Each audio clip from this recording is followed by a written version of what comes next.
Mouse. Nasaan ka ngayon? Ako nasa gateway ako. Ikaw. Kamotin. Saka, ano? Kasalukuyan, di ba? Kasalukuyan hinahanap niya si Archery na Pingoldayaw, ang aking pinsan. Doon yun. Hindi, kaya kami nandito sa isang place na to. Eto Yun. Sa place na yun. Kasi, dito yung tagpuan nila. Pero talaga doon sa Dunkin Donuts, doon sa may Fairmark. Sakit. Nalatakit po siya. Buti nga hindi siya aso ngayon eh. Salita ka.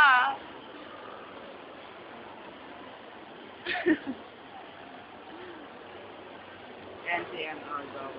Nakula daw siya kasi alam. Natakot ata sa akin eh. Ano mangyayari? Sumukan mo Lolong. Alam mo yung ginagawa namin sa gateway.